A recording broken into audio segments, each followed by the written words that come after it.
Hello, Michael over here. Again, English 102 at Toulmin Community College. Today we're going to talk about different models of arguments. So most of us are familiar with the 5-paragraph model, and that's only one of three. So today we're going to go over three different models that you can use. We'll talk a little bit about the pros and cons and try and understand how we can better structure our essays. I know we talked a little bit in class about how to build an essay. So now we're going to look at those three models. The first one that you're probably most familiar with is the traditional model. This is also called the Aristotelian model or the classical model. And really the 5-paragraph model is kind of a simplified version of that traditional model that's been around since the ancient Greek. It's tried and true, and something that I think anybody who's written a paper probably could identify, right? So it looks like this. The format is introduction, thesis, background, reasons and evidence, rebuttal, and conclusion. So again, probably pretty similar to that introduction, body paragraph, body paragraph, body paragraph, conclusion. So kind of if we compare the two, the classical models is, as I said, a little bit more detailed. Both start with trying to gain the reader's attention and providing background. The traditional model differs from the 5-paragraph, and that often includes some sort of refutation or rebuttal. So there you go. So the 5-paragraph is really based on that. So what are the pros and cons of the traditional model? Well, it's easy to use. It's easy to follow. It's pretty familiar to the audience, and it's basically a fill in the blank, which is why it's fantastic for elementary school students or middle school students, or for even timed in-class essays if you've got a timed in-class essay for another class. However, it is pretty predictable, it's kind of boring, it might leave out information, and it might feel a little bit repetitive. It might even come across as condescending. So I find that the traditional model doesn't really allow me enough room to really flesh out my ideas and feels maybe even a little bit constricting. So the second model that we're going to talk about is the Rogerian model. So it's named after Carl Rogers, who's this American psychologist, one of the founding fathers of the humanistic approach to psychology, so being person-centered, and was the president, one of the early presidents of the American Psychological Association. So we have to think about the Rogerian model in terms of approaching it from a psychological standpoint. And so this may seem familiar to those of you who have maybe taken communications or psychology classes in the past. So really the focus here is to establish a common ground. That's really the focus. And he believed that maybe a better way to structure an argument is to introduce the basic problem. Then to acknowledge the opposing argument in as neutral a manner as possible, avoiding a straw man or a red herring type of argument. Then, third, presenting the author's own argument or opinion, then connecting the two, showing where the middle ground is, and showing or explaining why the author's point of view or argument is the better solution and will benefit the reader. And that's kind of the main thing. So, much like psychotherapy, this is kind of that, what I hear you saying is blah, blah, blah. And the goal is to identify with your audience, right? And it does assume that your audience is perhaps disagreeing with you, right? I'm kind of really looking for consensus here. So the pros and cons, right? So let's kind of do the same thing as we did with the classical model. It clearly acknowledges both sides of the argument. It feels pretty fair, and it seeks to find a middle ground, which seems like a pretty good idea. The downsides or the cons of this is that it may seem indirect because we're not actually getting to our point as the author right away. It may not fully convince the reader. There's not a whole lot in there that might mean that I could just say, well, that's fine, I still think my point of view is the best. And that middle ground may be kind of hard to find, depending on the situation. So even though the Rogerian model is good for some circumstances, I don't find that it's really the best for this type of research essay that we're going to be doing. What it is good for is for things like persuasive essays. So, an interesting model, but maybe not the best. So the third and final one here we're going to look at is the Toulmin model. So Toulmin was a British philosopher and professor, and kind of a smarty pants. He taught at places like Stanford, USC, and Columbia. And his focus was on constructing practical arguments. So again, we have to think about it. He was a philosopher, so he's looking at logic and construction. And so the whole idea behind his model was to look at how we construct arguments and to really try and validate, is it a clear and concise and cohesive argument? So here's how we usually write. We usually write something like, fact, Rick has red hair and fair skin and he was out all day in the sun yesterday. And our conclusion is going to be, he's probably sunburned. Well, that's fair, but maybe there's some missing information here. So Toulmin said the problem is, what we're missing is what he calls the warrant. And the warrant is the thing that connects the fact and the conclusion. So if the fact is he has red hair and fair skin and was out all day in the sun yesterday, and the conclusion is he's going to get sunburned, what's the missing connection?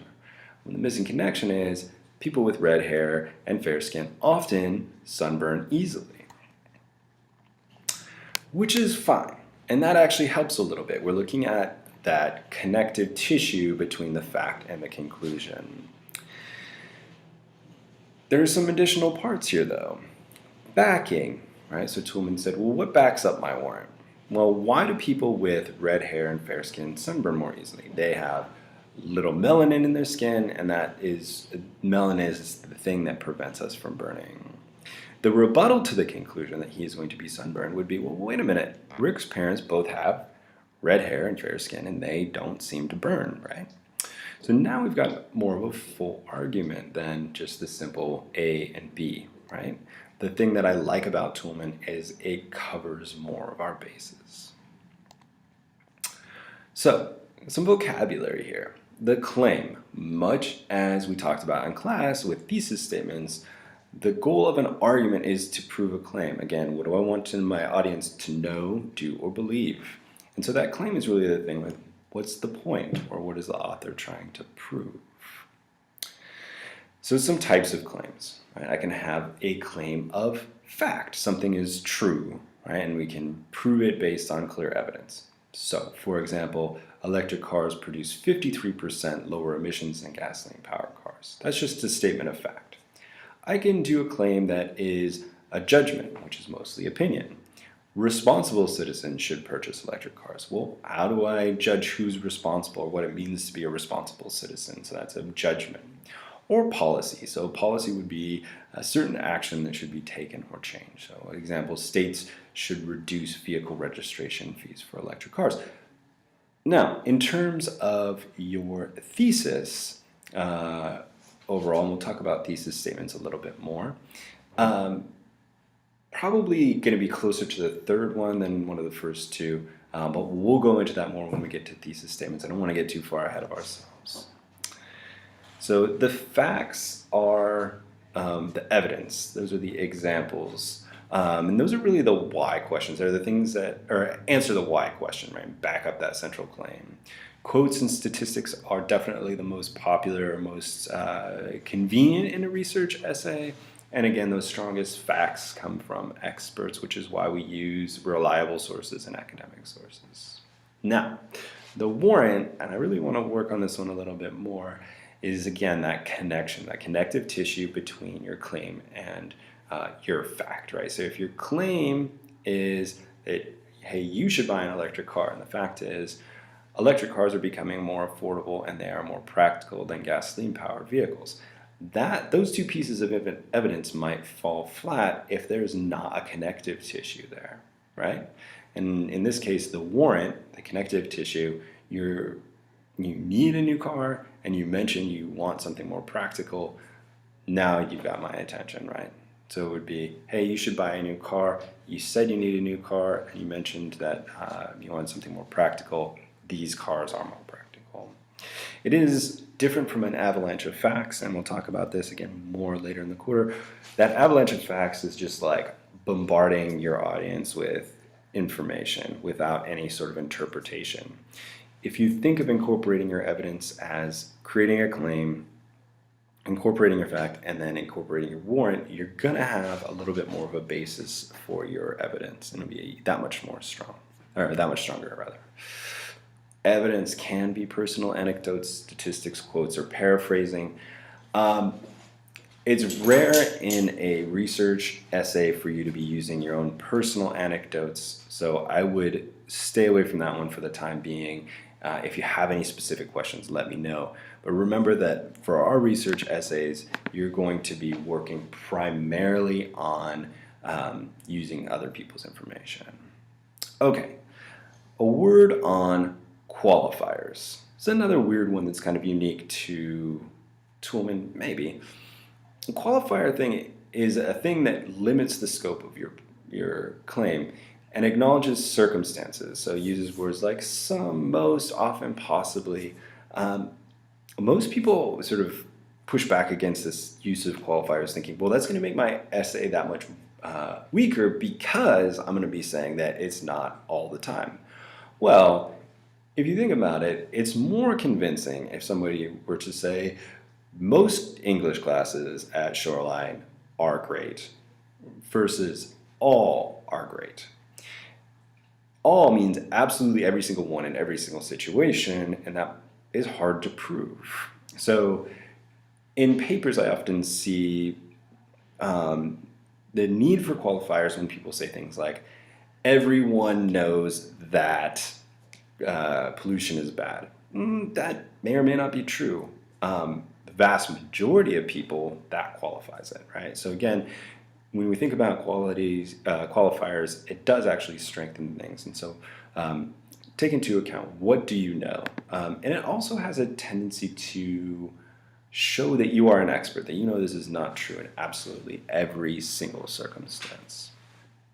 Okay, rebuttals. So this is a way of examining counter-arguments, consider the possible limitations of your claim, really helps you zoom out and look at the big picture, again shows your expertise. However, not all arguments have rebuttals, right?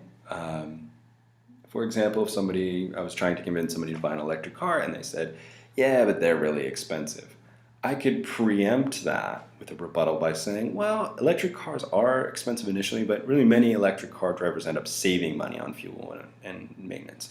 So when I include that rebuttal, what I'm trying to do there is anticipate my reader's argument and provide them with an answer beforehand. Again, remember, we always want to remember that we're writing for somebody, and we're writing in order to make them know something, get them to do something, or get them to believe something, right? Okay, now, after all that, and it sounds highly technical, what are the pros and cons of Toulmin? In my book, pros absolutely connects the evidence to the claims if you do it right. It really allows the writer to expand the argument and for the reader to get a better picture, a better big picture. It creates an argument that can be adjusted, right, that you can take into account qualifiers and rebuttals. And it presents arguments in a really literal cause and effect fashion. It's very, very logical. Now, the cons of it, to some people it may feel a little bit unfamiliar. I think that's going to be a little bit more of a challenge for the writer than it will the reader.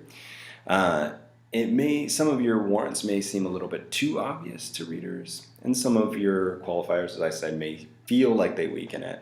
And probably the biggest downside is it doesn't really allow for absolutes, but I think that that's probably okay. So really just like a quick side-by-side comparison, the traditional model assumes that the goal is to win the argument, and it assumes that the fault or the difficulty that we're facing is that you, as the reader, don't have all the evidence, and all I need to do is give you the evidence, right? In my book, it also doesn't always allow for depth or complexity. The Rogerian argument assumes that disagreements are really based on us misunderstanding each other. It does require neutrality, right? I have to keep myself neutral, which is sometimes difficult to do depending on the topic. And it can be difficult to find a middle ground between two arguments. Lastly, the Toulmin model assumes that we can convince an audience through logical reasoning, which may not always be the case. it does require that complex support system of warrants and backing and rebuttals. It is a little bit more difficult to plan and to execute, but ultimately will probably lead you to a much, much stronger argument. Okay, so that is the gist of those models. I'm not going to test you on the models. I am providing them to you, again, as I've said in class, simply to give you options and things that you can think about. And to know that the planning is a huge part of it. And you can follow these models loosely, and you can follow them strictly, or you can combine parts of them. And so as you get into your essay, and as you get into your research project, I want you to be thinking about how you do want to structure your essay and what information your audience will need. And this goes back to our discussion on common knowledge as well. What does my reader know? We'll talk about this a little bit more. Perhaps we'll do a video lecture on audience.